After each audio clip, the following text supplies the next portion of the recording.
I was the first professional tattoo artist to enter a Greek prison. Many were inside. Again, Kostas, Rizai.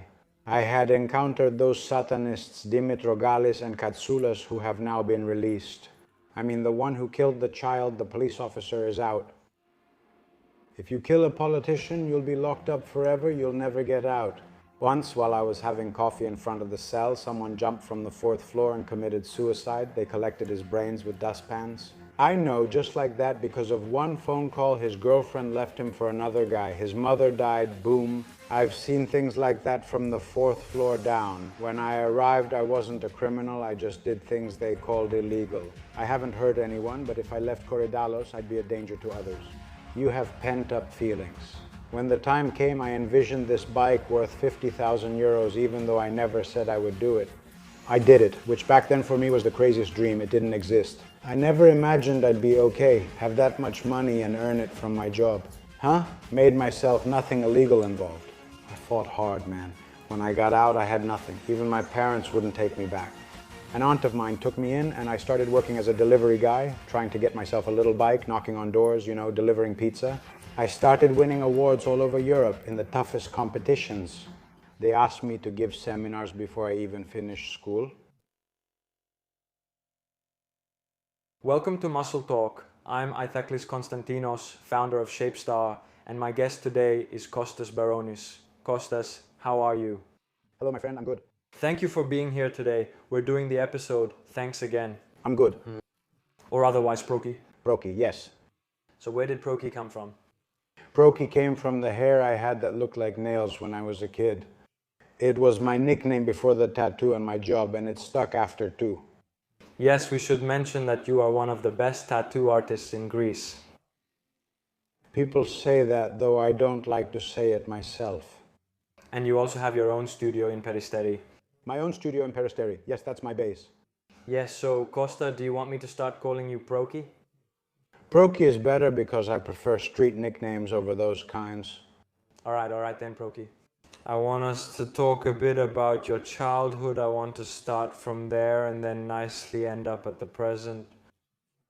So I want you to tell me how your childhood was, where you were born. Look, I was born in Yugoslavia back then.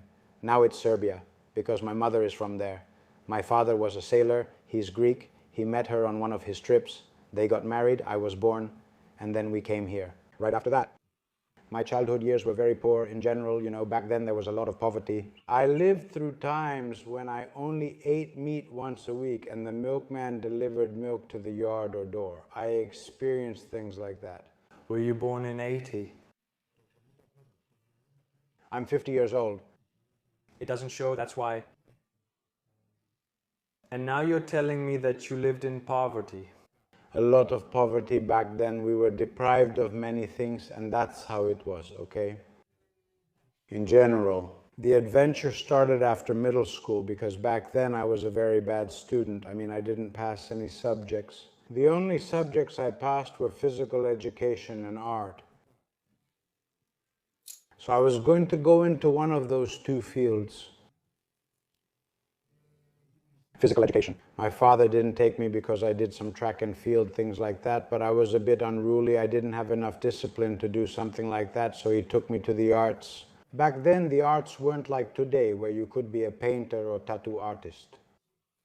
Back then, when they said art, they meant construction, tiling, being a baker. They'd tell you to learn a trade, so I followed those tough jobs. From what age did you say? Just so you know, I earned my first day's wage at around 10 years old. 10 years old, and before that? I want to ask you, what was your family like back then? Did you have good moments, family moments? Man, both good and bad. Okay, back then my father was strict. Beatings, he used to hit us just like that. He would hit us for everything, man, for no reason.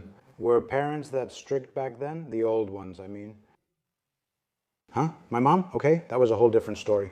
The kindest, the most sensitive, but she wasn't really that strict, man. How can I say this? I noticed my friends showing a lot of love and tenderness to their kids. Things were a bit rougher back then, of course, but look, it was for a good reason, just done the wrong way. What the other person wanted to tell you, like don't smoke, they wouldn't actually say don't smoke, they'd just give you a slap, and that was the end of it. And do you believe that if you want us to mention it now, do you believe that? The fact that parents have calmed down a bit also brings the kids to a more, how can I put it, in a position where we see them now where things are a bit strange, a bit all over the place. You know what it is, man? It's a thin thread, a boundary you can easily lose. Being overprotective is really bad. It's the same thing. It has the same effect as a very strict parent. You need to find a balance. Talk, engage, show love, but don't let the child manipulate you. I mean, my clients come, people my age, my friends with their kids. I'm supposed to give them a tattoo and their kids talk to them badly, like, shut up, you're talking, I'll say whatever I want and stuff like that. They come, pay for their tattoo, do them a favor, and their kids still talk to them badly. You get it? The limit is gone, man, seriously. If you said that, oh, what would I get? I'd get beaten up, man. That wasn't even an option. Okay, but that was the other extreme.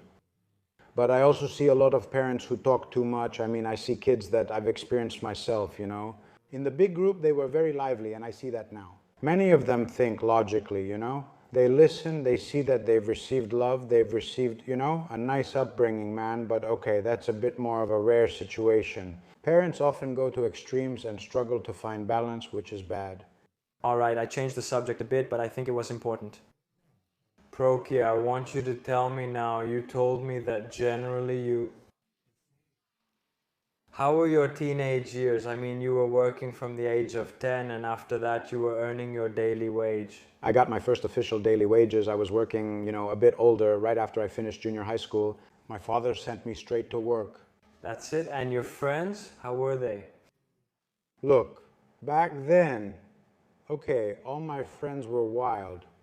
Back then, there weren't any cell phones or things to distract you and keep you quiet. All the kids were outside, they were lively, and there was a lot of energy. I mean, we were outside all the time. Okay, I was into the rock scene and the band culture and all that from a very young age. I was more into the wild side, let's say, that's where I was, that's the direction I was heading, and more into that scene, hanging out in the square, basically a street kid. Yeah, do you want to tell me what you used to do when you were young? Like, how did you spend your time? When I was young, look, I worked a lot, really tough jobs. Imagine, I even sold little dolls and pretended to be mute, I've done every job you can imagine. Construction, tiling, working at a bakery, carpentry, salesman. I was a street hawker in Monastiraki. I've done so many jobs, just imagine. Back then I was working with a broken leg, doing things like that. It was really tough. As a kid, I broke my leg on a jumping bike and still went to school 3 or 4 kilometers away. I didn't have a car then, so I'd use crutches to get around. Going back and forth helped build my triceps. That's how it was. All right, and I want us to focus on that part as well. Did you have bad company? Can we say that so we can later get to the drugs part? Bad company, man. That's it. Bad company isn't only about drugs. It could be a jealous kid too. There are bad people everywhere, in churches, in politics. You see it, that's how it is. One kills his sister or disinherits her because they fight over a field or a property, He's bad too, right? For sure, my friends back then were street kids. Did they influence you? I mean, Of course, that lifestyle definitely has an impact. And do you want to tell me a bit about how you got to the point of getting involved with drugs? I don't know. Do you want to tell me a bit about that part? Drugs? Back then there was an epidemic. In Greece in general, in the 90s, in the early 90s, a lot of drugs came in. Because back in the day, of course, you couldn't, like, a dealer wouldn't give you anything to use if, I don't know, they didn't know you, or if you weren't someone important. They just wouldn't give it to you. Then the Albanians brought in kilos and distributed bags to everyone, making it a daily trend for every kid. They always had a bag of black rolled cigarettes wherever they sat, and we got addicted without noticing. Of course, the introduction to drugs and addiction doesn't start there. It happens through the state in a legal way, without us realizing it. I mean, as soon as you become an adult, what's the first thing you do? You go out and have a drink. That's your first use of a drug. The first contact with a drug is your first experience of leaving reality, getting dizzy. Alcohol is the worst drug. And then what is it, cigarettes? I'll have a cigarette to act tougher, right? Smoking is your biggest addiction. What do you feel? That, okay, nothing happened to me, I smoked, now maybe some girl is looking at me. I'm acting a bit older, nothing happens to me, so what will I do now to act even tougher? I'll have a joint with the group and join the wild ones to be in there too. With the tough guys, you know. You'll see that nothing will happen to you there either, and then you'll move on to even harder stuff, you know, you get it? That's how it starts. That's how addiction and dependence begin for all kids, from the state, from the legal stuff, from alcohol and cigarettes. And in the end, let me tell you something, tell me, is there a rehab center for hashish users? For hashish, there isn't. For alcohol is there. For alcohol, there is. Alcohol is the most dangerous drug because alcohol. With hashish, for example, you won't bother anyone else, but with alcohol, you will. You'll run red lights, hit your wife, get into fights, become violent, stab, kill, rape, experience paranoia, and could even die from it. Your first experience with drugs often happens unknowingly. People blame bad company, but that's not really it. You mean it's the system? The system puts you in this situation. You go out, hit a club, drink, and so on. You've lost touch with reality. In the first phase, you feel dizzy, but nothing really happens. Then you move on to the next stage. That's the system that pushes you in that direction. And then it's the addiction, the cigarette. You can't go without the cigarette. But do you think that the people who get involved in that are weaker characters? With drugs? The harder ones. Hey man, it's not a matter of weak character. I mean, you might have gone through really tough times and want to cover it up. No, it's fine. No, let me tell you why. Why? What's going on? Drugs stick with you both in great joys and in great sorrows. Someone might start drinking for reasons other than sadness or being hit by their dad. He's at a party with two beautiful girls who are making out, they roll some joints, and he drinks to look cool. Or with the current trend of people acting like Al Capone and Tony Montana. The gangsters from Lidl will very easily get into a lot of trouble. Because I see kids, man, from really good families who ended up in this situation, all of them without any poverty, without any hardship, and they go in there and try to act tough, and then they start to fall apart. Like, I have a problem, you know, and we use, and everything in our lives is messed up and stuff like that. Does the situation have anything to do with it, like being poor? No. No. I mean, imagine that when the heroin epidemic hit and all that, everyone got into that phase. People of all kinds, from the rich to the poor, from good families to bad ones, we all suffered the same. You understand? It doesn't matter, man, but it's the system that gets you started in this thing. It's not just bad company or this or that. Everyone will connect it with their own situation as it is. It all fits together. In general, you Proki, did you get into the harder stuff too? Me into the harder stuff, as hard as it gets and in crazy amounts. I mean, I was really extreme. So you tried everything? I took it as far as it could go. I pushed it to the limit. Very extreme situations and large amounts and really hard stuff. I've died and come back 10 times. How do I explain it? Why was I like that? I didn't have the... Are you lucky too? I mean, you know... Okay, I wouldn't say lucky because I mostly realized that now's not the time. Do it. I was at my limit. That's how I quit smoking. Imagine during the quarantine after 40 years, I just quit and said, that's it. I quit just like that suddenly. So when did you start? Drugs? Man, I started drugs. 17, 18, somewhere around there? Yeah. Not younger, since I've heard of others starting at 13 or 14. Okay, no, back then it was hard. If you were younger, they wouldn't give it to you later on. Like I said, he brought the big one. Albanians arrived and gave kilos to gypsies, distributing cheap bags to every kid, making it common. Then psychedelic parties started. There were labs before. There weren't any of those, I know. You're talking about the 90s now. Early 90s? Yes, and everyone in that situation where even the parents didn't know about all this, they had no information and there were a lot of drugs. Those things they mention at raves? Yes. At the psychedelic ones, they came there and then it was chaos.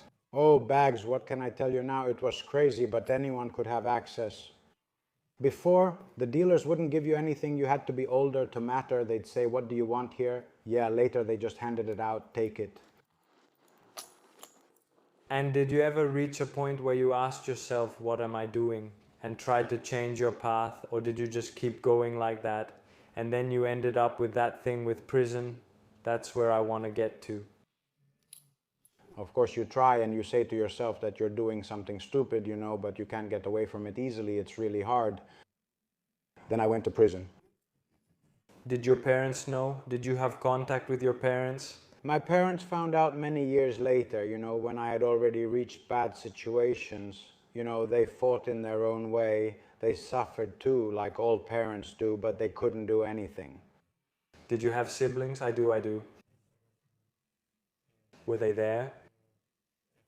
No, nothing to do with it. Completely different situation. You weren't hanging out together? What do you mean? We did hang out, man, with music and stuff like that, but we didn't have the same interests. So it was only you then? All right. Now let's talk about prison. How did that happen? What did you do? Illegal activities? Getting involved with drugs leads to illegal activities. You mean stealing? Did you steal? No, and I've never hurt anyone. I've always had my job only as a tattoo artist. I got into this profession from a young age. After doing tough jobs, I found my own path and followed tattooing. Man, I was making money and kept going, doing my thing, and just like that. There's always someone who tells the police and they come after you. Whenever they catch you with drugs, it's for dealing. But nothing was proven. When they caught me, I was broke, had nothing left, used it all myself, and still ended up in prison. So you had drugs for personal use and you went to jail? But does that make sense now? Shouldn't you have had kilos? I had kilos. Did you have kilos for personal use? I just drank a lot. Hey man, yeah, what should I get? A little? You get a kilo and that'll last you the month, I know. It's not that, like I told you, I was insatiable. It's not that I was... I don't know, I thought you'd do a few grams, let's say. Not that, man. Did you take it there? Yeah, okay, but all right. A drug dealer is someone, it's illegal when someone has built apartment buildings, made money, bought a car. Wasn't I, man? I didn't have anything, couldn't get 600, I was broke, that's it. But what about that? How did you get in for so many years? Look, back then it was more expensive, the courts were stricter and all that, man. Back then, in the early 2000s, when this thing happened, I was, and my appearance too. Since I looked a bit rough, the judges got stuck on that and gave me 4 years and I ended up in prison. That was wrong since I don't see myself as a criminal. To me, a criminal is someone who harms others. Now, if I wanted to smoke hash, listen to reggae, and go to psychedelic parties, I wasn't hurting anyone, I was only harming myself, right? Isn't that so? If you steal, if you hit someone, if you hurt them, that's different. I never hurt anyone. Did you and your group go to jail? What about your friends? No, I wasn't alone. The one you mentioned, the snitch? Snitches are everywhere, man. There could be 500 people who have ratted you out. If it wasn't him, it would be someone else. There will always be a snitch. It's not like, with a good friend, if you have a hot girlfriend, it's the same as having a group of 10 friends. Someone will always take advantage of you. That's not a friend in the end, that's who he is. Yeah, there will always be one. If it's not him, it'll be the next one. There will always be a traitor. That's what I wanted to get at. Were you involved in something that he had to do, let's say? No. So just at the... Luck. Did the police just come to you by chance? Don't think he's some kind of special agent. The police are all around us and they know everything. We didn't do anything, like we were on some secret mission. It just happened to you, that's all. Yeah. They knew I had some quantity and they said, let's go catch him, that's it. It's their job. What can we do about it? Had it ever crossed your mind to get involved, though, to sell for the easy money? No, man, because I was sick. It's not like I wanted to get rich or anything. I didn't want to make so much. I just wanted enough for myself. Even if I shared with 5 friends, it was for my own fix, not for the money. That's all it was. I never had it in my mind to get rich. All I was thinking about was using. Can you tell me a bit about how it was when they caught you and told you in court that you would stay for 4 years? All of that in general? Man, okay. How old were you initially? I joined in 2002 and got out in 2004. Yes, sorry, I got out in 2006 and joined in 2002. Are you calling? How do I do it? You say I'll get out when you go in, but you never really believe it. I'm around there, 28 or 27 as I recall. Can you share more details? Where did you go? Which prison? And what was it like? I went into Korydallos. They caught me again there. I got into more trouble inside. I fought. We got into fights. I smuggled things again during a leave, and they caught me again there too. I'm fed up with this situation, and my mindset changed. I mean, all this delinquency and all the why stopped being appealing to me. I realized that all this is a lie. All these people are snitches. More than 80% of the criminals in prison are snitches and traitors. And all this stopped fascinating me, man, and because I knew deep down that I have a talent, I'm meant for other things. I told myself, Kostas, you have to get away from this thing, from all this, because I got sick of it, I got tired of it, I didn't like it at all.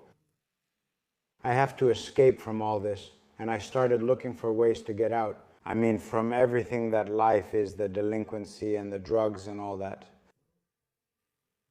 And I found some ways out, and I fought really hard. One very important part was working out, of course. The first thing I did was I said I need to regain my strength both physically and mentally, and I started working out like a maniac, like a crazy person. I mean, just to feel strong and get all of this out of me. I trained a lot from then on, and I got hooked on it. I mean, I kept working out. I also went to a program later with psychologists for detox in Tiva, where they did an amazing job. I wonder why more people don't go there. Is the state stopping them or not accepting many? Because a lot of kids left there who changed, and I worked on a lot of things. Because we as drug addicts came to prison to work on ourselves. Not just the drugs, I mean our detox from drugs or our character, our bad side, let's say. It was also the delinquency, this lifestyle we'd learned for years since childhood, which is the hardest part, man, to learn to speak differently, to hang out with everyone, to have different habits in general. And you have to change. Who you had become. Yes, exactly that. How I was built, and I made it. Man, imagine I could have gotten out a year earlier, and I chose to stay one more year on my own. I mean, I gave up my right to parole that I had back then just to stay that extra year and finish the program. I kept going outside because I believed it was working for me. And I said, okay, instead of getting out earlier and not being ready and ending up back here, it's better to finish it. And I finally made it.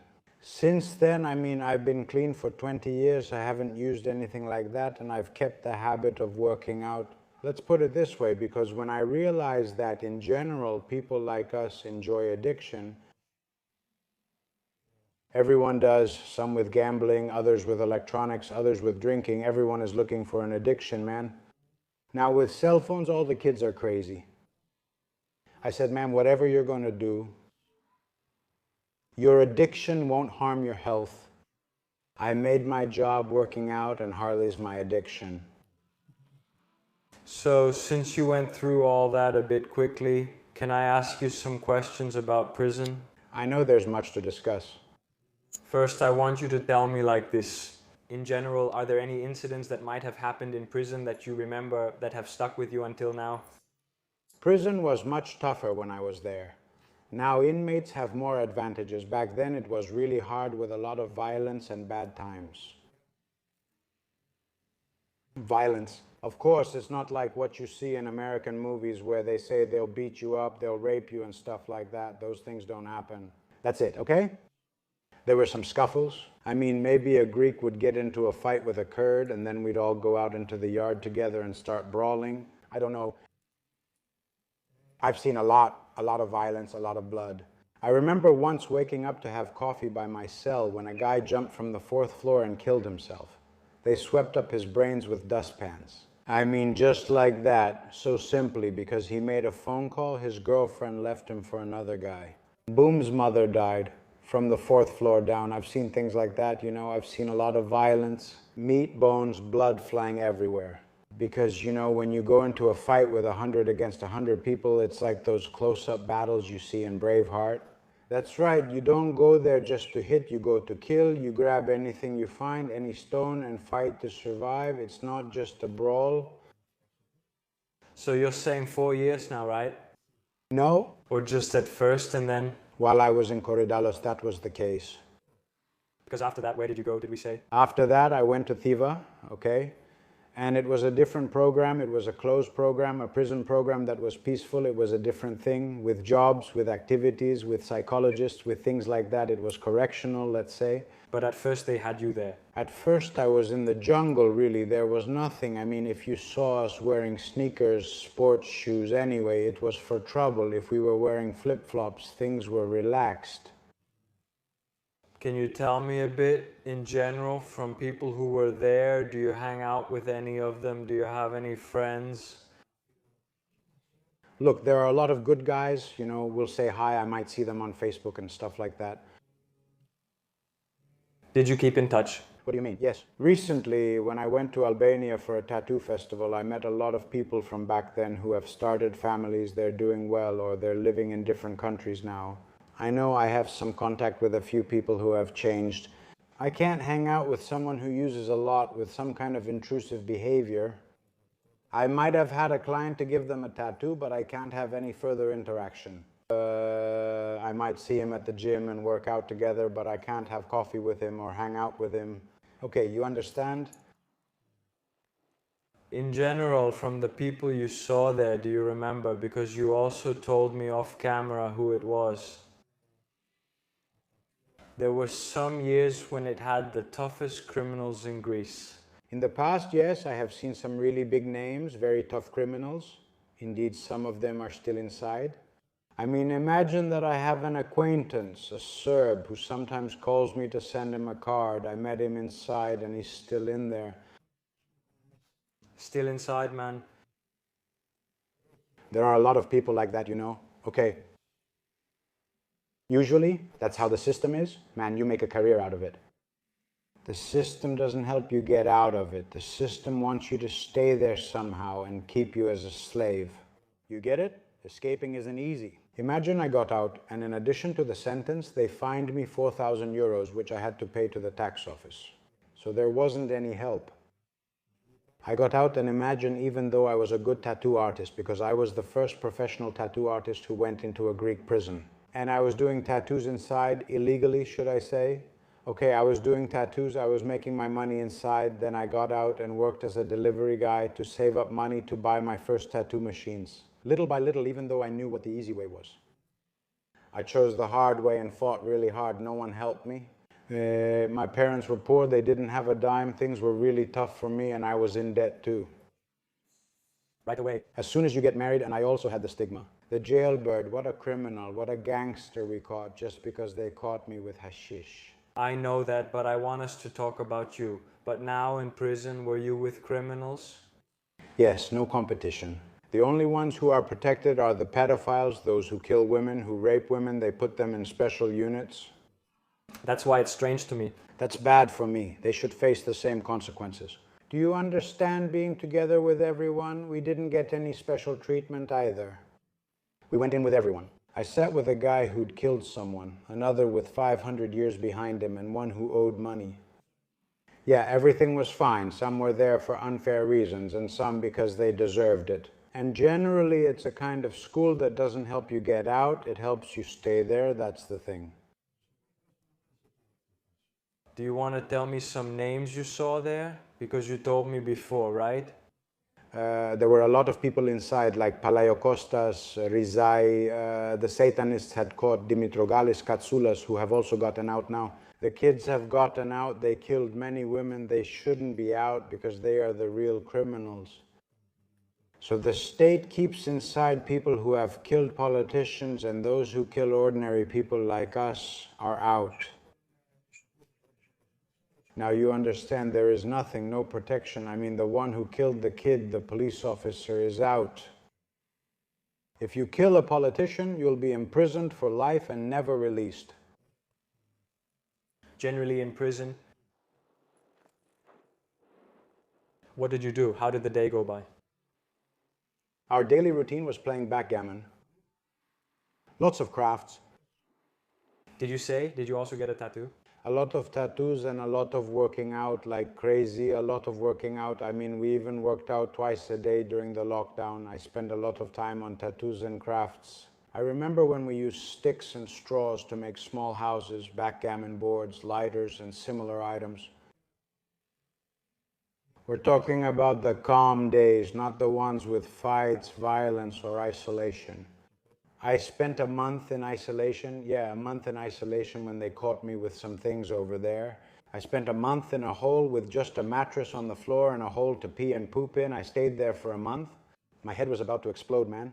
What do you do there? What do you think about? Nothing, man. You try to survive, push-ups all day to get tired and sleep, push-ups, sleep, no cigarettes, nothing, madness, and you try not to go crazy just to survive.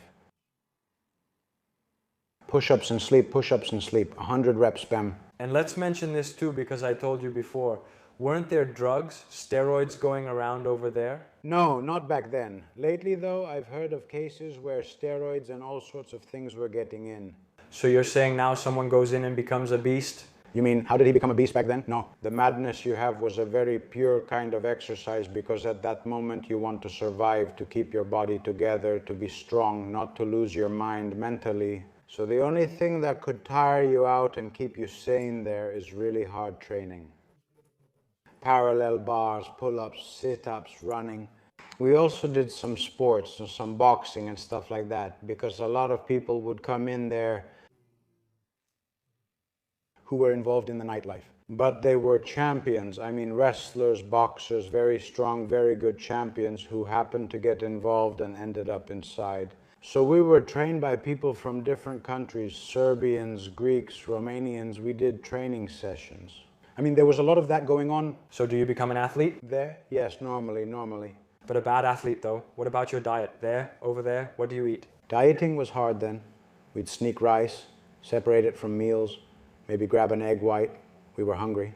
We just made do with what we could get back then. And our activities were things like exercise, backgammon, and a lot of crafts. The tattoo I got, which was of course illegal, all right, others. Read. And others knew, yes, they read, they knew I was doing tattoos. It just wasn't anything crazy. They actually liked it too because I did good work and they got a little bit done. They ignored it. I know from prison though, I didn't do anything truly illegal. When you went in, let's say this too, when you went to prison, you were fully on the blockers at that time. At that time. So after you went in, they stopped it completely for a while. Because I found it again? I started drinking again. It's not that there's nothing inside. So it has drugs but not steroids? Things were easier back then. Honestly, I can't really say now, but sometimes... If someone wants it, they'll find it. Some people came through here with amazing phones. I remember after the escape of Rizae, which you saw on television from outside, I was like, no way, what happened, man? How? From now on, nothing will ever get inside again. And then the crisis hit and everyone had phones. They would call me just for fun, anyone. They had TVs, they had whatever you wanted, everything inside. I don't know if things are strict or what's happening now. Under Tsipras, though, prisons were very different, completely different. Do you want to tell me a bit, let's say about that in general, about the room you're in with the other inmates there? How was the drama of being with some others in the same room? Can you tell me? All right, it's not easy, we're all trying. Maybe they don't even speak Greek, I'm not sure there. All right, in the first cell I went to, it was a cell with conscience. There was a lot of respect. Man, guys like that, you know, who commit those kinds of crimes, let's say. I don't know, it was quiet, working out, respectful, and I've been to many cells like that, you know. All right, you try to respect each other's wishes. If you really can't get along, you apply to change cells. If you're going to end up fighting, okay, that's not going to work. You try to fit in with the group. How often does the cell change? Let's say if you ask and they move you. So, can you stay there the whole time? Yes, but you said you moved a lot. Why? I changed. Then I went with some kids who were a bit more into having fun. The others were a bit more serious. Man, that tired me out a bit, or maybe a lot. I just wanted things to be a bit more fun and relaxed. We had our own thing. Do you know anyone who might have been in danger of getting killed? Let's say, no, that didn't happen. No, it didn't happen to me, okay? I didn't have any problem. Just imagine, man, with the way things were. I entered Korydallos prison when the doors opened. I went to my neighborhood square and everyone was shouting, Proki, Proki, where are you? I knew almost all of them. Yes, but you told me when you were all together, when you went out there, that's when the fights happened, when you were all together. Right? That's what you told me? Look, I told you that because there are so many people in one wing, there will be some conflicts. Come on, man.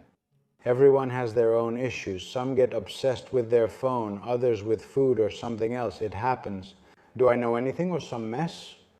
At some point, imagine, I remember I got caught up in a really big fight. There was a lot of violence back then with some Kurds because they were doing loan sharking, you know.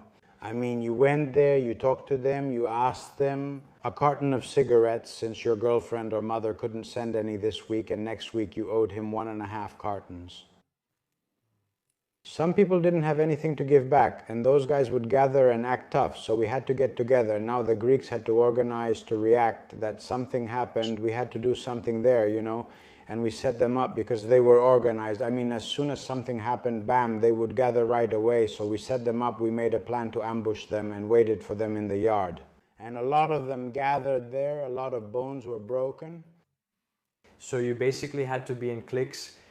Necessarily, because let me tell you something, man. If the Kurds, for example, or some other group come after us and you're alone, no one will back you up, so you have to be in some cliques, necessarily. And you,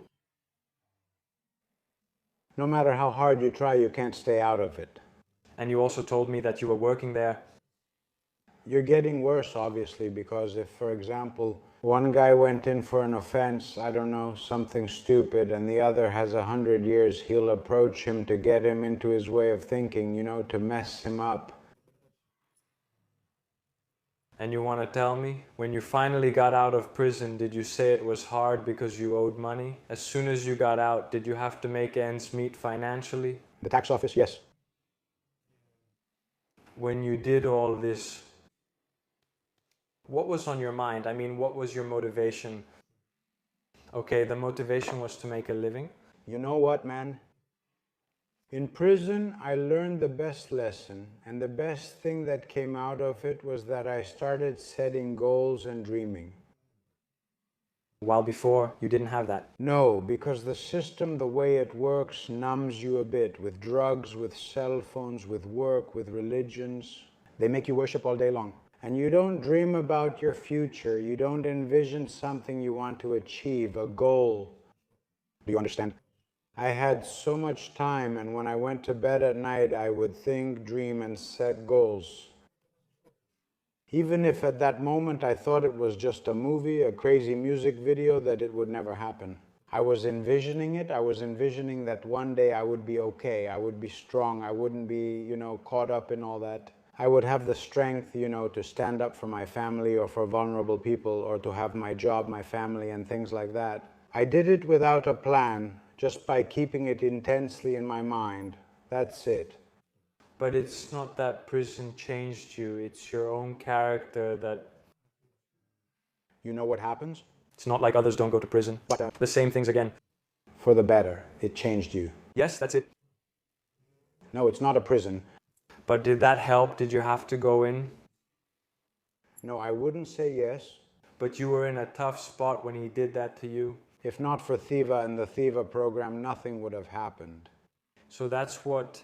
Thiva was 50% me in gymnastics, and the other 50% was Thiva. The rehabilitation program with psychologists that helps. If I got out of prison, I would be worse. If I got out of Korydallos, I would be worse and much more dangerous for others. Because you have pent-up feelings. Do you understand? When I got in, I wasn't a criminal, I was an outlaw. I did illegal things, which they labeled as illegal. I haven't hurt anyone. If I came out of Korydallos, I would be dangerous to others because you have pent-up feelings. You understand? They've corroded you mentally and in your mind. But I had this opportunity when I went to Thiva. I fought hard to get in there. It's not easy to get in. I had to get clean, to go through withdrawal in Korydallos from heroin, from coke, from stuff like that, which was really hard.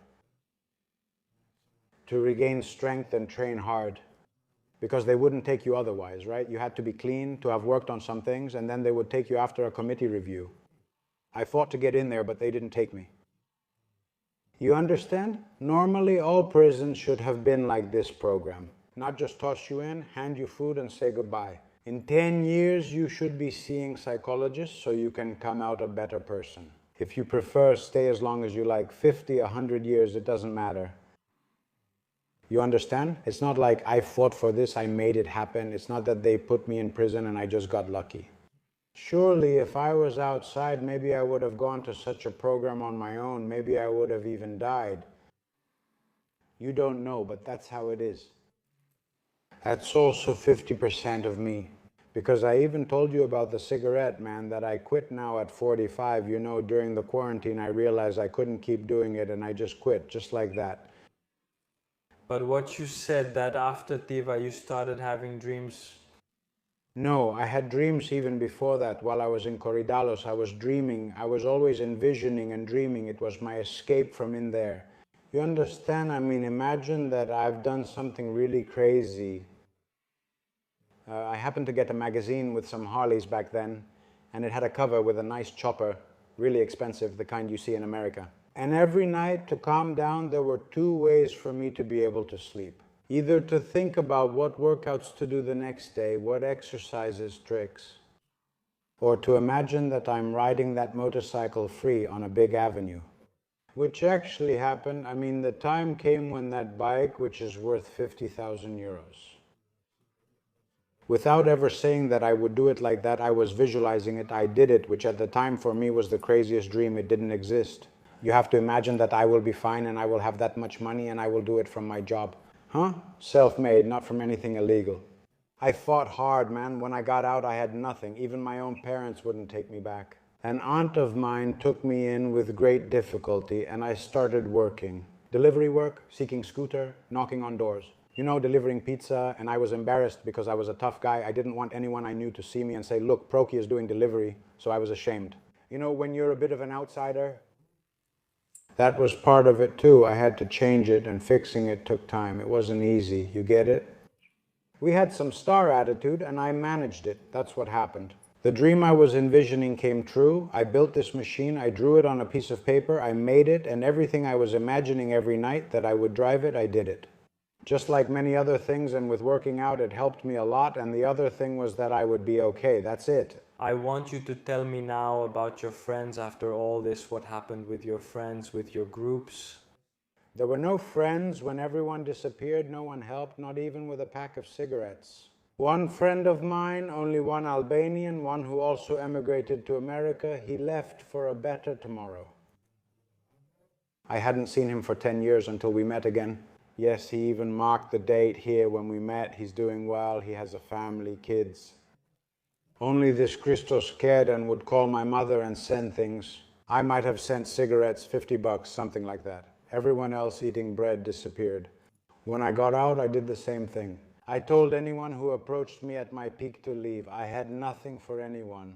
Are you on good terms with your parents? I'm fine, no issues, it's okay. At the start, every parent faces their own struggles. To be clear, they're not bad people. That's just how they were raised in tough times and hardship. I'm not blaming my parents. Everyone carries their own cross.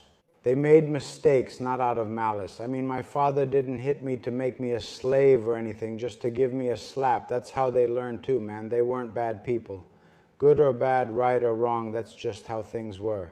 But I've learned in my life, man, not to dwell on that part. If we see it that way, what can I say about my life? Someone else in Gaza wakes up to everything bombed. Should I complain because some girl dumped me and went with Vagalakis, or because of some trivial stuff? What I'm trying to say, man, is let's not blame everything on that. I'm also to blame for what happened. Others are to blame too. My mother is to blame. My father is to blame. And so is the whole society. The point is to understand these things and become better. I mean, if I have kids, I won't do the same things. Man, if I want to tell them something, I won't just say it. I'll give them a slap. I'll tell them, you know what? Don't do this because it's going to hurt you, you know? But it's not that people are bad. They just had the wrong behavior the wrong way. No matter how you look at it. So I want you to tell me, when did you reach the point where you made your own studio? Look, when I started out, my obsession and my addiction was to become a really good tattoo artist. That's why the message I want to get across is that when you really want something, when you live it and fight for it, you can do amazing things. I remember when I got out, I watched a digital versatile disc from a famous American tattoo artist. It's like, if you're a musician and you see Bon Jovi or, I don't know, a really big musician, and yeah, man, I watched a seminar digital versatile disc where he opened 2 drawers with tools and small motors, and I was amazed. Back then, I barely had one, the kind that would throw out some sparks. And in 4 years, 3 or 4 years, the guy I used to watch on digital versatile disc, I was in Germany at the time. I was getting awarded at a big convention, and he came to ask me things. No way, man. Yeah, and I experienced moments like that. I mean, man, because of my obsession, but back then I was addicted to my work. That's right, obsessive. I'd spend all day, then come back at night drawing, building motors, and researching nonstop. There's nothing you can't do if you become obsessive about it. Instead of loitering in squares, smoking weed, and pretending to be tough, you can take action, since that's what the state expects from you. All of us who are rebellious and full of energy and always on edge, they tell you to just drink it. Have your coffee or cigarette over there, tough guy. Relax and don't join the protests. Because all those crazy people like us, the strong ones, would become prime ministers if things went that way. It's pure intensity and energy. So they want you to be subdued, otherwise you could do a lot of things. You could become really great. Those who understand it do it. I understood it and I made it, man. All right, back then I didn't know it. That's just how it happened because I was living it. I recently watched a documentary about Schwarzenegger and it reminded me of everything I went through. What was the guy saying? He was in a village there in Austria and he had seen a Hercules movie. Back then, that muscular guy in his prime would just lie in bed and imagine things whenever he lay down, he says. That's what I did too, imagining that he would be on a stage like that and win. And he did it, man. From the village, he won Mr. Olympia 8 times. Then he stopped caring about that and became the #1 actor in America without even knowing how to speak. In all the movies, he would just say 2 words, "Yes, I'll be back."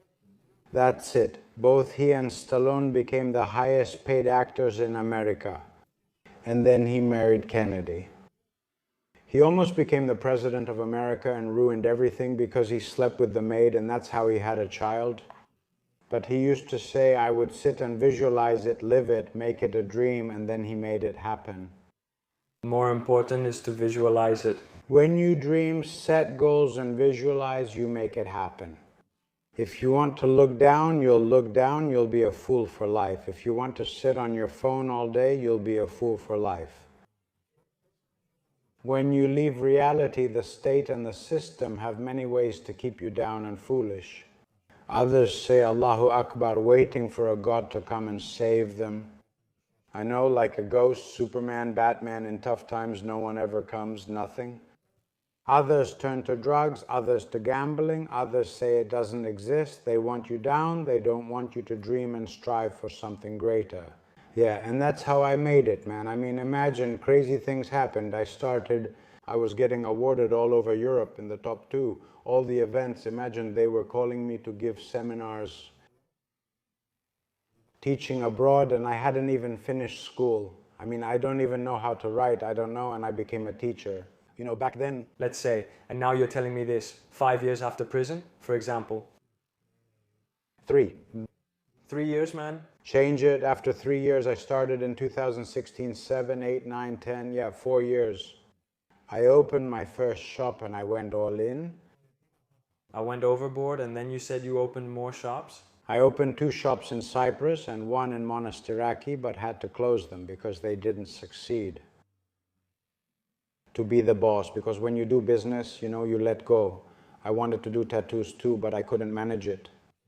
So you mean you could have built something big, like what? I could have, but I would have had to stop. Man, I would have had to constantly watch over the employees, do all that management stuff that I couldn't handle. Man, I'm a hustler. I'm from the streets. I can't forget that. I mean, I want to go, shake hands, laugh, have a good time, do our job. I can't be the bad boss, I couldn't stand that. It really ruined my mood. But did he like Cyprus too? I had a lot of work, man. I had a lot of work. It's just that the guys working there were problematic. Okay, so the real problem is with the employees. I couldn't handle all that. They were messing up here and there, so I quit. And I said it's better to have less money and feel better mentally so I can also enjoy life a little. To ride my Harley or take my wife out to eat instead of being stuck all day. You know, arguing and worrying about money and paying bills and accountants and all that, so I said forget it. That's it. When did this happen? So was that at the peak of your business success? Yes, after 2015, 2016, that's when I started moving very quickly. After that, I really took off. I've won 60 to 70 awards in the toughest competitions. I had appointments booked for a year and a half back then. My appointments are booked for the next 18 months. Trips and guest spots across Europe were different then, unlike now, when many who think they're guests are actually employees. They used to call you a guest out of respect, and tattoo artists would invite you for your name without taking a percentage. Now it's just that chains have opened up for money laundering. And they invite tattoo artists from cheap countries who don't have much money. I mean, someone in Romania who gets a salary, man, 400 euros, if they offer him 300 euros, over there, just like what happened in Greece, that's perfectly fine for them. Just like in Germany and Denmark and the Netherlands, where they pay 1,500 euros. Tattoo, I imagine he didn't have any. They called me out of respect. For a week, we would have this or that name in our studio, you know, and I was making a lot of money. So that's what I understood. So, for someone who wants to start becoming a tattoo artist, is it the events that build you up? No, the events, my friend, they're for our ego. To get an award? Did you get exposure? From where? That doesn't exist now. Kids making TikToks get more work than me. That's why he doesn't care about the reason. Was it this? Back then, yeah, but it was also about ego. Doing a good tattoo made you... Yeah, you became someone from a photo. Now, if you upload a photo, nobody sees you with the tattoo. If I upload a topless photo and it gets a lot of likes and I become popular, I'll have 100 messages about tattoos. They want intrigue, they want to see you, they want other things. You know, it's not like it used to be. What advice would you give to someone who wants to start in this field now? First of all, man, you need to have this lifestyle, this culture, the art, because a lot of people start just because they want an easy job. It's not that simple. Many people say they want to learn tattoos, but when I ask if they draw, they say no. How does that work? I want to be a model too, but I'm short and ugly. How could I be a model? You have to be tall and attractive to be a model, right? It's like saying you want to do karate but don't have legs. You have to know how to draw first before you want to do tattoos. First, they need to learn how to draw well. Because now parents see this as a profession. I mean, a lot of parents bring their kids to me. They should study their drawing. They need to have worked on paper. And then they should come to me to do their seminar. I mean, to me or to any other tattoo artist they want to go to learn this job, because essentially drawing is the foundation. Then the tool changes. Maybe I want to learn airbrush or spray paint. The tattoo tool is more complex. You know what I mean? The foundation is drawing, but you have to learn the basics, the theory and all that, and then this. And to dream, to imagine, and to work very hard if you want to do something. Not everything is easy, because now kids get things easily and they don't appreciate it. They don't appreciate any of it at all. Can you tell me a bit about how tattooing has evolved over the years? I mean, since the 80s? Something that's just unbelievable, really. Back then, What differences do you see? Can you tell me? Look, in my time, man, there were 3 types of people who had tattoos: prisoners, sailors, and rockers or metalheads. I was all 3 because my father is a sailor. I saw them since I was a kid. He had swallows, ships, and he was a rocker. I was also in prison, so I was in that kind of scene, so I really lived it, man. Back then, things were a bit tougher. Because if you have tattoos, imagine, there were days when I had to go through 2 identity checks, and back then the police would take me in. They automatically thought I was a criminal, okay, but I was an artist back then. It's not like that, but it was really tough later on. We went through it gradually, a bit with the style, with the lifestyle, a bit with the festivals. Some actors got involved, some athletes too. People started to see it differently. Man, now imagine that I have police officers as clients, I have politicians as clients, I have clients. There's no such thing as labeling you. Everyone does it for their own reasons and for their own thing. There's no such thing. So did you notice this change? Now the evolution. Now it's a trend. I wouldn't call it a trend, it's just in the designs. Fashion changes, but I don't see tattoos as trends. It's more about the designs. Some trend comes out and it keeps changing. I don't know, I wouldn't call it a trend, you know? But when you started younger, did you expect all this to happen, or did you expect it to evolve to this point? About the tattoo? Yes. I didn't expect this. I had no idea it would turn out like this. For sure, all I wanted... When tattoos became popular, I aimed to be a great tattoo artist. When I was in prison, I believed that I lost a lot because of all those stupid things I did, and I wanted to make up for it.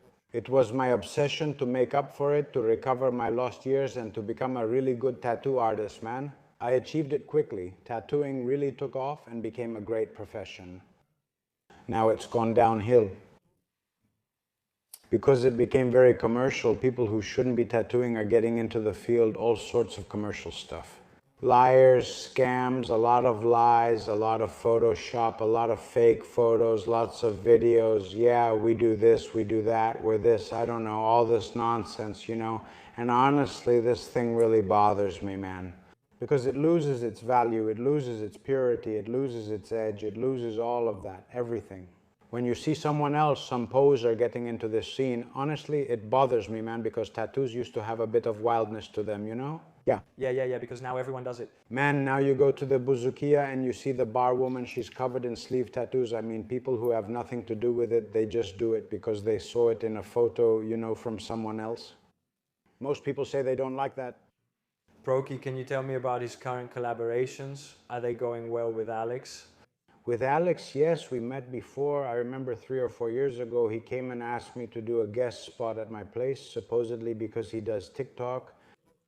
I remember one night I had just come back from Rhodes. I was on vacation. The poor guy was waiting for me with his kid to meet me. He asked, Dad, can I do this? I do TikTok. I replied, what? TikTok? I had no idea what it was.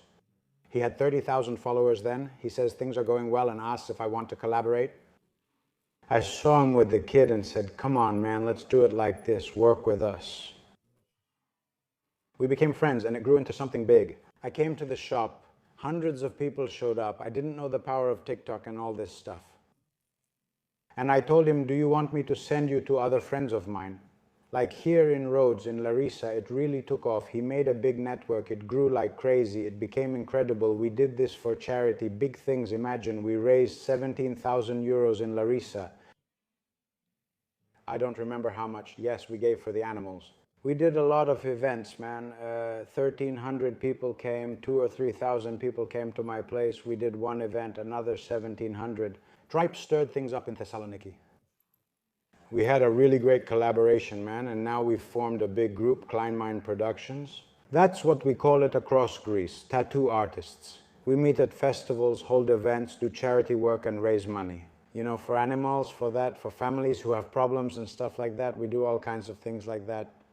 Do you want to tell me about your place in general, the people, the community? I mean, what is it like? There's conflict, there's a lot of rivalry, like in everything. You know, the human race in general, man, is messed up. I mean, they'll copy you, they'll ruin it, they copy, like, you know, now even Alex, I remember something. Did you do something?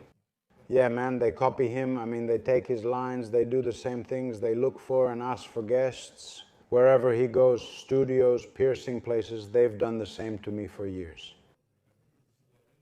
That's something else. She came out and accused a girl, man, unfairly. She accused her and I took a stand as someone who knows, and she was also my friend. She was the girl who worked there. So it was unrelated? She copied her. In the tattoo she says, well, the tattoo was from Pinterest. 500,000 people had it, man. Huh? And then it escalated because she came out and accused me of being a misogynist and that I don't have a job, like that I don't have a job. And that I did it for attention. Her. She thinks that I'm waiting for likes and follows to have a job. She doesn't know that my work comes from appointments. She thinks I'm begging for likes and follows like they do, I guess, to have a job. Okay, man, I have 7 or 8 months of appointments booked ahead of me and I don't even have time to go for a coffee. I don't know how to say this. They thought that she went out and accused me that my career is lost and that I'm trying to recover it through this. and she's doing stupid things, and she even sued me. Then she sued me supposedly for defamation, slander, insult, and stuff like that. She even had the nerve to do that, which is nonsense, because she could have just said, okay, my mistake. In the end, because even for me, the first video I made was just for fun. Relax, we didn't steal anything from you. Your name is from a fairy tale anyway. And then she came out and accused me, and I also said some harsh things, which I shouldn't have, but okay, she made me angry, man, because she talked about my career, she talked about my job. She called me a misogynist for disagreeing with her, but opposing you doesn't mean I hate all women. All right, let's not talk nonsense now, and it could have ended nicely, but okay, the girl is selfish and she handled it badly, man, and of course I lost my temper too. Afterwards, we'll see what happens over there. But she talked about my career, man, about my job. Look, man, my job isn't about likes and follows. That matters, it really does. It plays a big role, but I'm not into drama. Can you tell me about the world of influencers and how social media has changed things since it didn't exist back then? What's your view on that scene?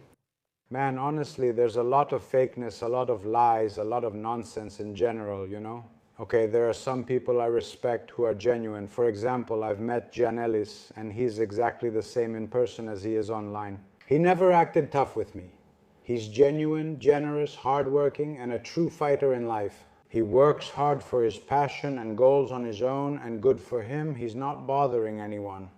But I've also met others, though, and I don't want to say who are just fakes, man. They're something else. They pretend to be something they're not and fool people, all right?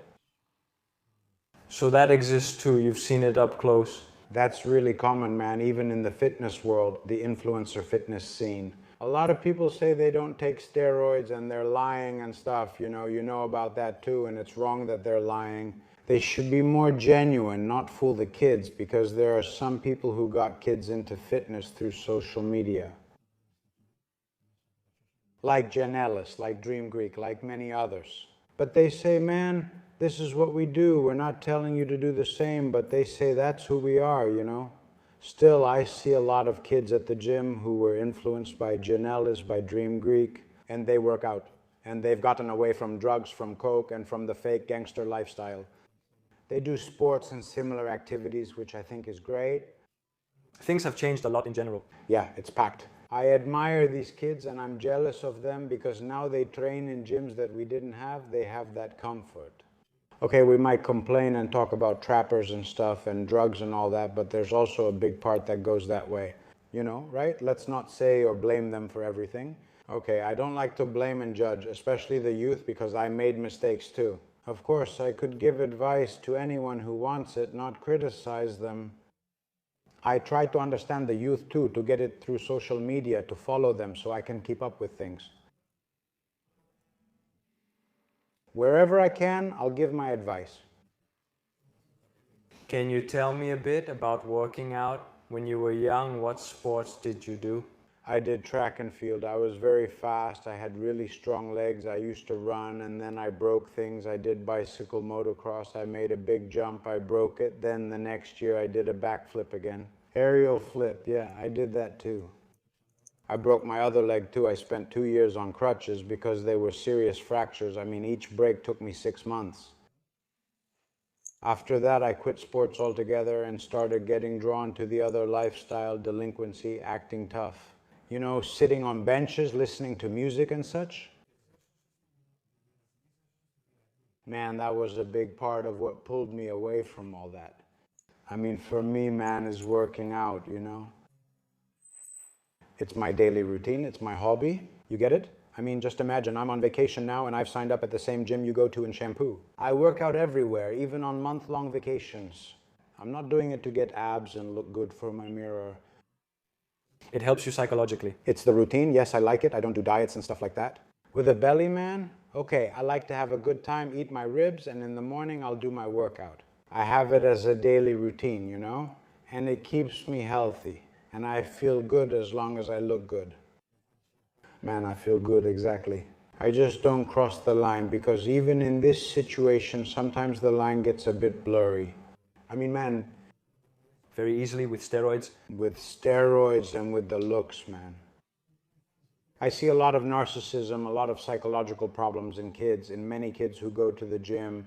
And that's how it is. Social media shows the top bodies, and yeah. But man, that's just 5 minutes where they show you a picture without you knowing the whole background. What each person goes through and what health problems they have, and I see a lot of narcissism. I mean, I see men spending many hours in front of their mirror, which isn't good. When I go, I check myself, get dressed, and say I look good. Done.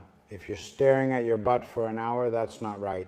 Men have started becoming more feminine, if you notice. 70% of them at the gym are becoming more feminine.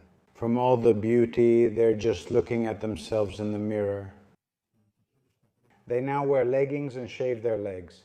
It's nice for them to have body hair, they pluck their eyebrows, they do all these things, man. Just like many women, they're becoming more masculine, they've really mixed things up. A lot of narcissism, man. It's fine to look good, but if you're not a model, to care so much about your appearance, to freak out over how you look unless you get paid for it, come on, man, you can't show up with shaved legs and anklet body lotion and act like that. Seriously, relax a bit, let it go. Don't shape your eyebrows into an arch and act like that. You're becoming feminine. Don't you get it? This is too much. Why wear leggings at the gym? Yeah, but haven't you noticed all this now? That it's heading in that direction? I mean, it's really going that way with the drag queens and everything. It's all heading that way strongly. Isn't that good? No, because you'll have psychological problems. You won't always be on medication and looking good. You'll lose it and it'll affect your mind. These things didn't exist. I have a friend who talks to me, but instead of looking at me, he looks in the mirror and says, yeah, man, just watching himself. They stare at themselves in the mirror all day. It's sick. All right, snap out of it. Many become effeminate without noticing. I like myself, you get it? But that's not it. It's something else, something sick, and it needs to be sorted out. It's nice to do our workout. You can't keep having surgeries, man. The medication, especially estrogen, definitely plays a role too. That's when you start, you become really attractive and you like it a lot, you get much more beautiful and you enjoy all of it, and then you start nitpicking. Why did I remove my hair here? Why is my chin like this? Should I whiten my teeth? Should I do this? And you've ended up looking like a transvestite without even realizing it, man. It's okay, it goes to the other extreme too. Exercise is great if you have a problem to fix, yes, if you have a lot of hair. What you told me, you didn't have that at 50, I mean at my age at 20. Back then you wouldn't. It didn't exist, man. Those of us who worked out, we just worked out, man. Okay, we'd get dressed up, we'd feel a little better. I don't know, you don't see it to that extent. No, it didn't exist. There wasn't that much of a trend with the drugs. It didn't exist. We had Schwarzenegger and Stallone that we watched in the movies. That's it. Maybe you'd go to Glyfada and see one. Beach lifeguards are usually muscular. You'd spot one or two like that. Now go to the gym and everyone is ripped. You see some women with deltoids up to here. Hold on, man, chill out a bit, okay? And look, at 22, at 20, they haven't even developed character yet. In 5 years, when she ruins his liver and he has to stop, he's going to get depressed. At some point when I asked about things like that, someone told me something very wise. He told me, man, it's like being a nobody, nothing, and then someone comes and gives you a Ferrari. Suddenly you have girls, everyone looks at you, you matter, maybe you're number one, and then after a month they come and take the Ferrari back and you're left with a scooter. What about you? Won't you get depressed? Can you imagine that? Okay? Anyway, having one is extreme. You shouldn't lose that thing. Dude, just do a few things. What do you want there? Take the protein, take that, work a bit, okay? Come on, add some testo too, man. If you have hypogonadism, because now a lot of guys have a problem, but don't get so hung up on it. What's the reason, man? Why is it like you said? Huh? Yeah, you might have an issue, then you get narcissism, you have psychological problems, you have health problems. No, if you lose what you said there, or you lost it all, of course, did you lose it? What's the point of all this? For it to get that far? Man, what's the reason? What are you, a bodyguard? What are you? First of all, man, you see that no matter how huge he is, he's soft as butter. If I hit him like this, he'll fall because it's just fake muscle, mostly for show. Yeah, those old school bodybuilders were really sculpted, you know? Just look at Guinness or Grievous, may he rest in peace. They were real men who worked hard from a young age, and that's why they turned out that way. Now you see someone 5 times bigger and wonder, how did you get like that without ever working as a waiter? I can see it on your face, man. You're a mama's boy. It's not possible, man, to be 22 years old and already look like Coleman. You need to have built yourself up a bit, to have become a man, to have had time to grow a little taller, all right? Snap out of it. Monstrosities, now crazy things are going to happen. You'll see these soon. In a decade, everything that's happening now, you'll see it very intensely. Training over there? In prison? Yes, back then there was no equipment, but now things are getting in. Back then we did parallel bars, pull-ups, and various improvised things. I remember we used bleach bottles, Kleenex boxes, filled them with gravel, tied them with a belt for extra weight to do the parallel bars, lots of push-ups. Pull-up bar. Before we move on to your future plans, I want you to tell me and also tell the audience what are your professional plans? Look, professionally, in general, I want to reduce the long working hours because, I'm tired, I've grown older, and I want a bit more quality personal time for myself. I want to do fewer tattoos and do them better so I can stay active in this field. Something that really attracts me right now is teaching. I want to start giving more organized seminars to kids. I'm really happy that many of my old friends now bring me their kids and I teach them this art.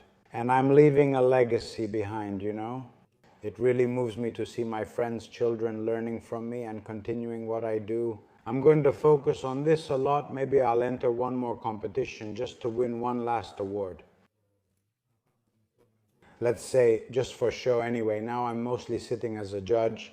So you wouldn't consider making your own organization? No, man. What could I possibly do first, okay? There's a lot of work. There are the guys who do the one in Athens, a really strong organization, and the one in Thessaloniki. What could I do in my village? What could I do? So are you going to focus on teaching? I want to start, yes, to do more of these seminars to help some kids continue this. What I have done and will do, I will continue to do my tattooing. I really like the events and the charity work I do with Alex. All of that exists. I like giving, It's touching. There are great moments. They stay with you. They're wonderful experiences. That's for starters. Like for the new year. The studio in Peristeri? I'm keeping the studio. Yeah, I don't want anything bigger. Family. Are you thinking of starting one, man? I have a daughter. My daughter is 30 and I'm a grandfather. Nobody knows it because she lives in Germany. It's not a big deal for me unless something happens now with my wife. All right. You had a daughter at 20? Yes, I had a child in a mohawk and I was pushing the stroller. Like someone I interviewed who was taking bumpers at 20. All right. Back then, man, guys were different. They were older. If you see a 14-year-old kid now, back then he was a grown man, strong like that. Now 22-year-old kids come in for tattoos and they're soft, they're wimps. It's about what you've experienced. Is it? Too much comfort changes you, it messes you up. What do you mean? I've noticed women today look older. They look older, yeah, because they've been liberated. They're not kept locked up and under control anymore. Like how girls used to be, and men have become mama's boys. That's why girls look for older men and all this confusion happens. Now even the boys act clueless. You see, like, come on, man. He's 22 years old, has only worked as a delivery guy, takes money from his mom, and still lives at home. He's an idiot. What are the girls supposed to do with him? What can he tell me now? Yeah, bro. When I was 22, I had a kid, a boat, a motorcycle, a dog, houses, and knew all of Athens. I had been everywhere. We're talking about those kinds of situations now. I see my father and hear his stories. He says he was an immigrant in Germany at 14, and I respond, what, 14 years old? And you say, what am I saying? You know what you remind me of now? You remind me of what they say, the grandpa who talks at the table, Yeah, that, but is it true? It's true, though. It's true. If you look at a photo of men at that age, they were men when they were young men. At 15 years old, the other guy was already a man. All right, it's tough. I'm not saying, man, that it's okay for the new kids to have a hard time and all that, but come on, don't be a mama's boy, all right? Snap out of it a bit, do something, I don't know, don't be so soft. I can't stand seeing someone, man, being 25 years old and not doing anything. Man, I don't know, live your life. Don't do anything if you want, but at least have a good time, Don't be an idiot. Do you see down there? They're just across the street with their video games, sitting there all day, man, playing video games until morning, and they're dumb. Seriously, is that possible? I say, at least with all the dumb things we did, we were out living on the street. We weren't stupid.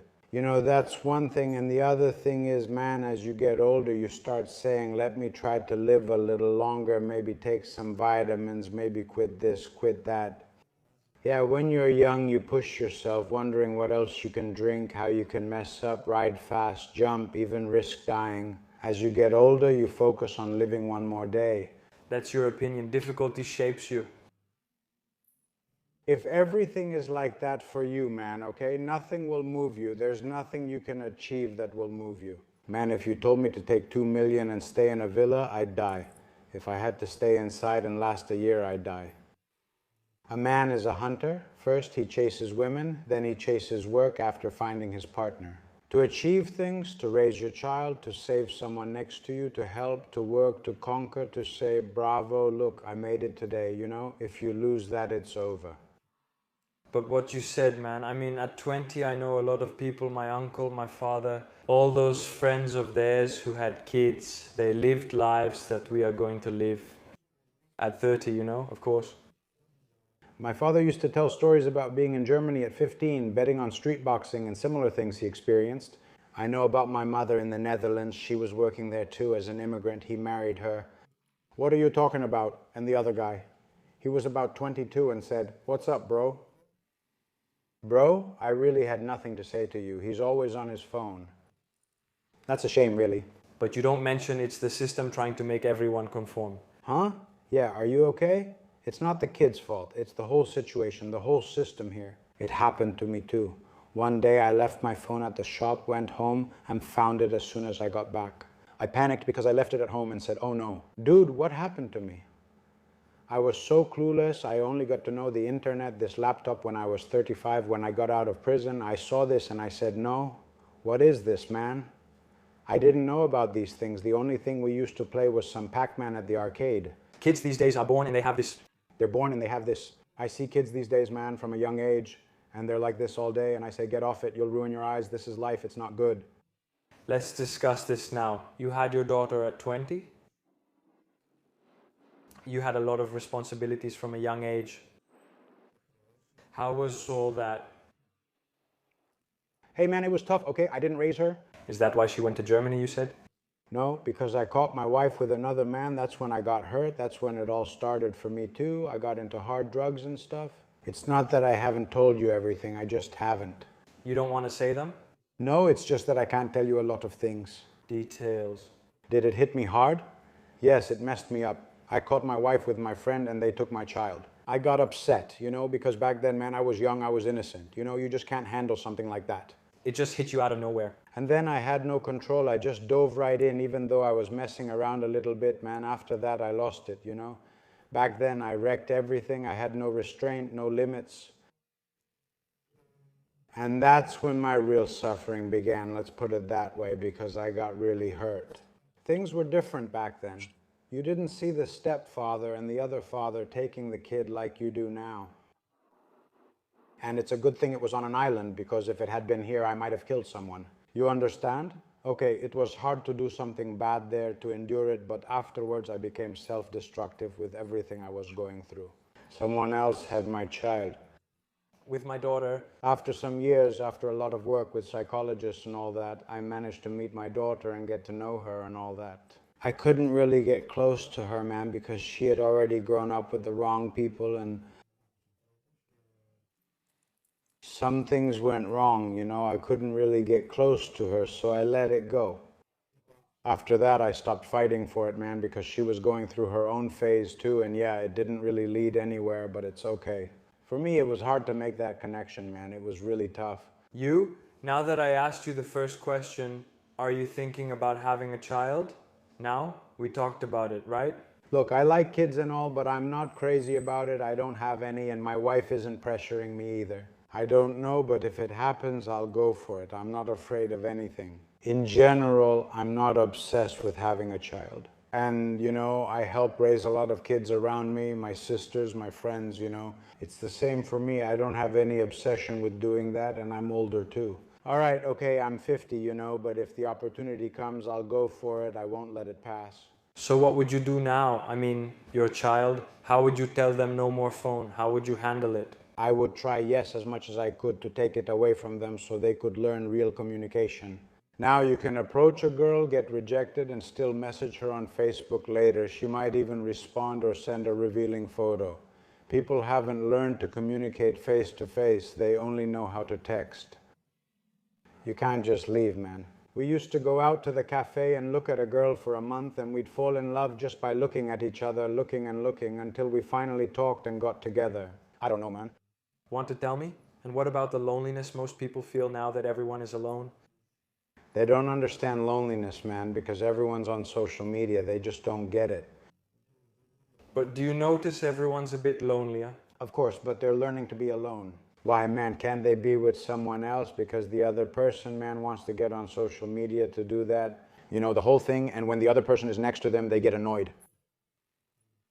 And they force you. Now it even happens at work. Me too. What's going on? Getting a job isn't like before when I won awards or people heard about Proki and sought me out.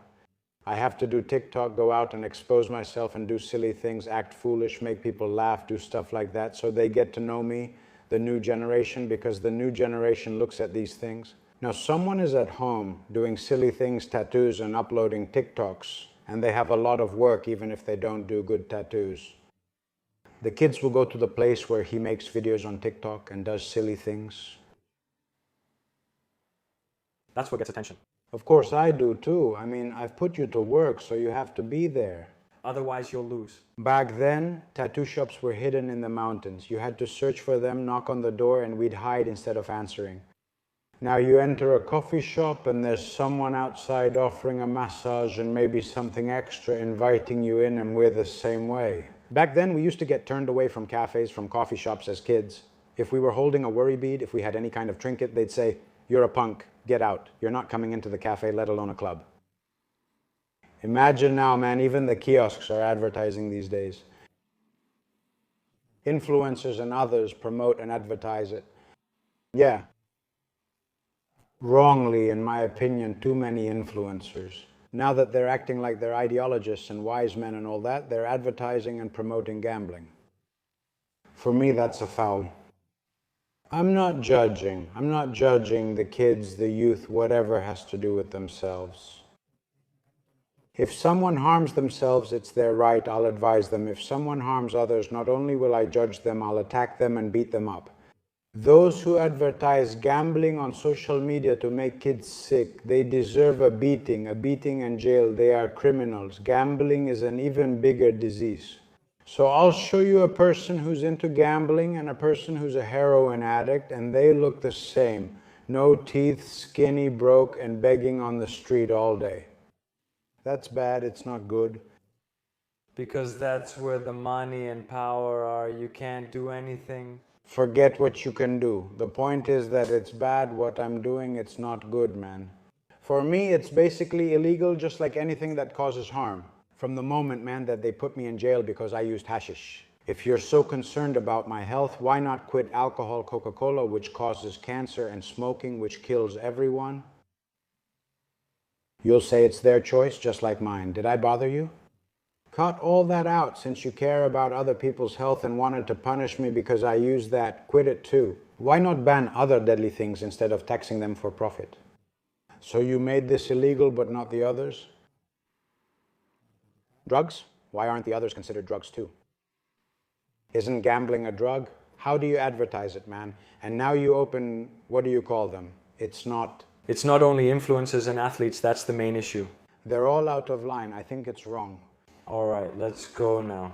Last message, a message you want to share with the people watching us if you want, with the kids, the young people, and then we'll go.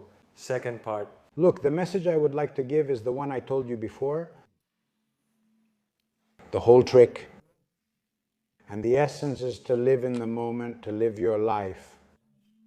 Kids should live their lives. It's very fast. They should live it, not wait for the next day, for a tomorrow that may never come. They should live in the now. They should dream, envision, and set goals in order to achieve things. And they shouldn't wait for any influencer or TikTok to make them, cool. Live in reality. Life is very short, and dream and experience every beautiful emotion and love. Because love is the best high out of all the ones I've tried. Love and the power of giving are the best highs, and achieving things on your own is the best feeling. Nice message, Brokey. Now let's go to the second part. I'm not sure if you've seen it. I've seen it with some kids. So I have some audience questions here, and if you don't want to answer, you smell here. I guess you haven't smelled it, right? No. No, it's for the weights. I mean, for those who smell it to lift. I'll try it once at the end. But you're willing to answer. I've told you everything, so why hesitate? So, let's go. Let him tell you. About the prank at the Cape in 2014 by Rambo. It's a prank that Ramos played on me in 2014, the singer. Back then I was at the reception. I had reserved a table at Akritiri to go with some girls and friends and all that, and they arranged for a girl to be introduced to me, you know, to set me up over there. And what did they do? They took Anastasios Ramos, put a professional wig on him, dressed him up, put makeup on him, and showed up with him, pretending that this was the girl. I didn't recognize him. He had changed a lot. I realized something was off. I asked him if he brought me a transvestite. He replied, no, that's what he told me. And how does he realize that I'm about to figure it out? So he grabs my leg and I start getting goosebumps. I got all worked up and he asks, are you Proki? Then he takes off the wig and we died laughing. It was wild. They hired a makeup artist to paint the hands and cover the tattoos. He dressed up completely as a woman, and during the whole trip they tested it and everyone thought he was a woman. They got professional hair, real hair, from an actual woman. They had done it for me, and I'm telling you, it was perfect. There's a video of this, right? We didn't have many videos back then, but we did some wild things. Then he took off the wig, and he was dressed as a woman from the waist down and normal on top, and he just stayed like that in the club, crazy guy. Nice, man. So let's go to the next one. Yeah, here it says, opinion about Roussos Stamatis, also known as Russian touch. Tattoo artist. I don't know him personally, so I can't speak to his character, but I've seen his work on Instagram. He's a great tattoo artist with impressive work. I'd gladly have him on my team. So, are there new ones out now? There are many guys who do really nice, clean work. I really think this guy stands out. If he learned from an experienced artist, he would become a skilled tattoo artist. If he's a good guy, honestly, I'm telling you, I would easily take him on my team. That's my opinion about the yes here. He says, what situation made you the person you are now? What exactly happened, man? Everything I've been through, from the best to the worst, has made me who I am. I mean, and I haven't regretted anything. If there's anything I've regretted in my life, the only things I've regretted. Mistakes only happen in relationships with women. Can you believe it? I don't regret anything I've experienced except for one thing I've deleted and want to forget. It's a wrong relationship with fake women who in the end, yes. Was it a waste of time? It was a waste of time. When you're in a relationship and get cheated on, especially with a friend, that happened to me so many times. Suddenly, whatever experience you have behind you, you erase it, you want to forget everything. It was a lie. So if I had been with a woman for 3 years, man, let's just break up normally, naturally, we don't match. Take care, buddy, I know. Move on, I'll keep some memories. But once you know that this person was fake, lied to you, pretended, and left in such a bad way, you erase them. And I regret that. I mean, even when we were in prison, I have memories from the worst phase of my life in isolation. I have memories of those times, but I have no memory of this. I regret it. Just like you told me before. And the woman was just someone who did that, but also that friend wasn't really a friend. Okay, it wasn't friendly because you know what happens? At some point, the first time this happened to me, man, I started cutting off all the women. Oh, are you all sluts and stuff? That's not the point, because the point is to see what mistake you made. I was the one at fault. It's not the woman's fault. The woman was just who she was. From that moment, I have to look for what mistake I made, what I didn't see, what I overlooked, what I endured, what I should have done so I don't do it again. Doesn't everyone go through that? You're bound to take a hit. It's better if they don't go through it. The best thing is, man, can I tell you something? I would really love to spend my whole life with the woman I'm with now to have more time with her. Because for me, man, the infatuation and all that goes away really fast. But the love that comes with the years that is built over time is magical. It's really beautiful, you know? Would you appreciate her the same way, though, if you didn't have the other woman, too? Maybe not deep down, but I would want to have this woman in my life forever. Yes, I would want to spend all my years with her. I'm sorry I'm 50 and may not have as many years left as I'd like with this woman. Man, that's fine. I really like that a lot. What I regret is that wrong women. But can we say now that you're lucky to be with this woman? A little bit of luck, a little bit my choice. That through all these stupid things I did, I started to appreciate different things and to choose a woman for other reasons, not for the ones I used to choose before. All this experience made what happened now, and luck, let's say a little bit. Let's go to the next one. The toughest scene of the night. Where were you? Where did I live? What can I tell you first, man? For many years, I lived my life only at night. I didn't live during the day. For 10 or 15 years, I only lived at night.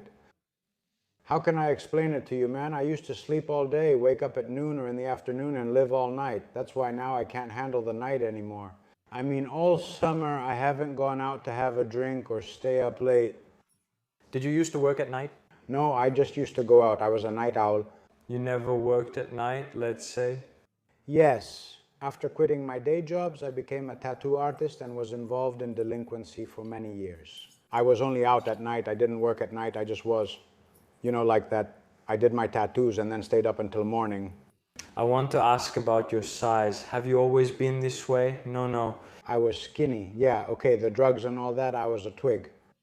After 40, 35, actually, I started to, and in prison too, I started to fill out, man, and become complete, And I started gaining some mass and stuff, which I did consistently because since prison, I haven't stopped working out at all. And do you want to tell me about an incident, the one that marked you the most, let's say?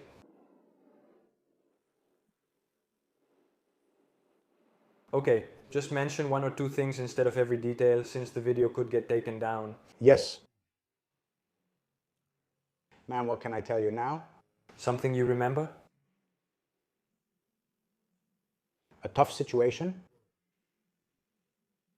That you saw or that you were involved in? Did we do them now? About what? Murder, drugs? What do you want us to say? I've done other interviews too. Some people were stabbed, some had a gun held to their head. Okay, I didn't have things like that happen to me at night, man. That was it. More just for fun? Yeah, okay. If it's someone else's job, sure, man, but I was mostly just having fun. I've had that happen. So they didn't threaten you? No. Who would threaten me, man? How could you even get close over there now, okay? If you were with the tough guys, sure, those guys who were bodyguards and stuff, man, maybe they experienced that. Of course, they were professionals. You didn't have anything now that you could say? No, I wouldn't have anything like that. The most extreme things happened in prison, things like that. There are many, as I said. I just mentioned one. I could sit here, I'm telling you, for the whole video and talk about harsh things, and I can't even tell you names. And that's how it is at night. I haven't experienced anything that extreme, man. I've been through a lot of crazy and violent stuff, but honestly, nothing that extreme. Were you like a fan of any teams or something? No, never. One time when I was a kid, I went in my neighborhood to Olympiakos Liosion because Fostiras had come there and everyone was saying, let's go, So we went too, and we ended up fighting them, And one day, man, I'm at a house in Calathea. We were smoking cigarettes. I took one, beat someone up for a lighter anyway, then at my table. I met this guy who said that once I came in differently, nothing happened, but they took my jacket and beat me up. And it was this guy, and I felt so bad, man, so bad, and he was such a great guy, and nothing. I hated that whole thing. I could never find any appeal in going to fight someone just because they're on a different team. I couldn't understand that. It made no sense. They act like they're part of the system. It's dumb to fight just because you're an Olympiakos fan and I'm an Athletiki Enosi Konstantinopoulios fan. Why should I care? If you mess with my family, sure, I'll bury you, but fighting over teams or politics, I really don't like that at all. That never attracted me, and I think it's totally lame. Because most people, man, want to feel like they belong somewhere and to feel some kind of power, and they keep that in the back of their minds. Others do the same, and they bring their personal issues there too.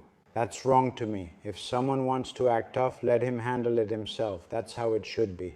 All this crap with the groups and a lot of other nonsense has brought the kids to where they are now. Because from what I see, there was always violence, but now it's becoming more cowardly and nasty. I've never seen 5 kids attack a weak one on the ground, crippling, stabbing, and ruining him, just like they did to the kid in Thessaloniki whom they killed.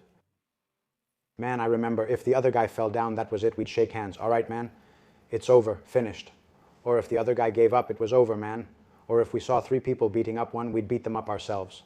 We never went looking for a weak person to cripple him, and surround him. 10 people, to stomp him on the ground like that. I don't know, I've never seen that in my life. I'm seeing it now. All this stems from that nonsense.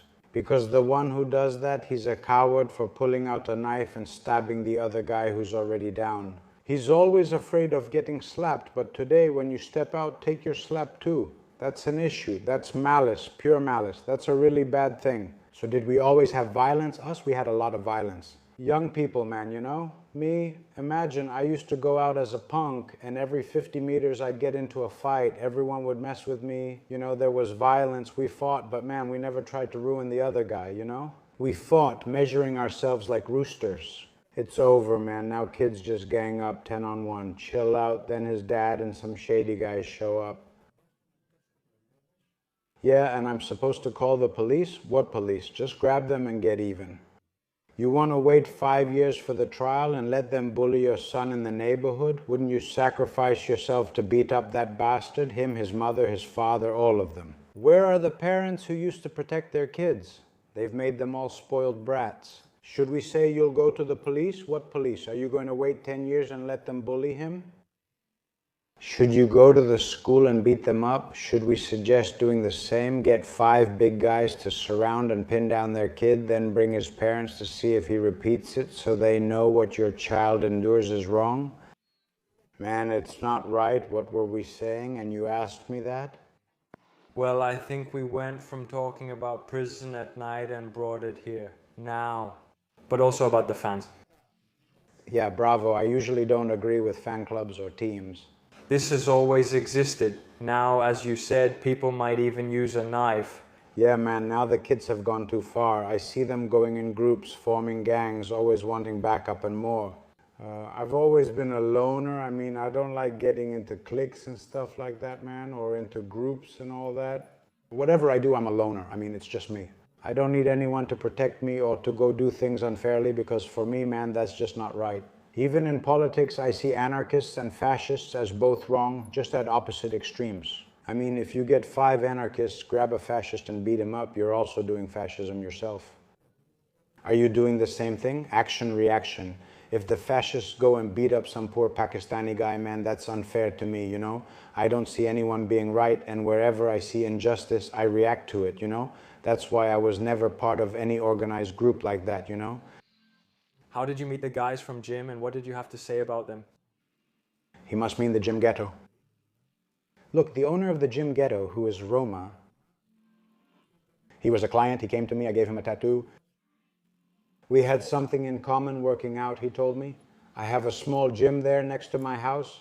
He said, "Yeah, come over for a workout." So I went, and that's how I met the other guys too.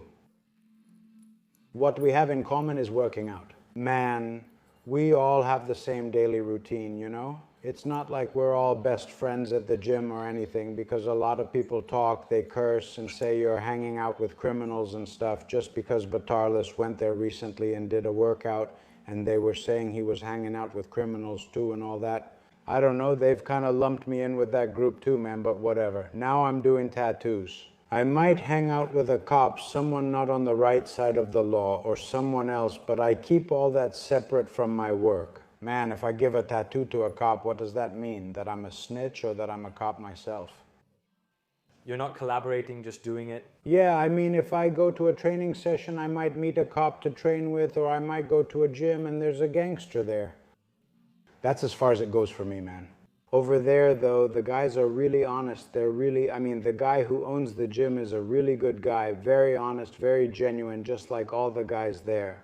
We have good, clean training. It reminds me a bit of the old days I went through, man, and I like it. There, the difficulty, the weights and all that, you know? That's what we have in common, man. That's it. Let's go. Last question here. It says, if you've hung out with any famous criminal in prison? Now here, man, I can't say a name. Have you, though? Yes, with many, but I can't name them. I can't. Maybe, since I don't know if they want their names mentioned here. Are they still in? Yeah, I can't say anything now. I don't know if they're out or still in, but I can't say such a big name in public. So I'll just sense it. Didn't I shake it a little too?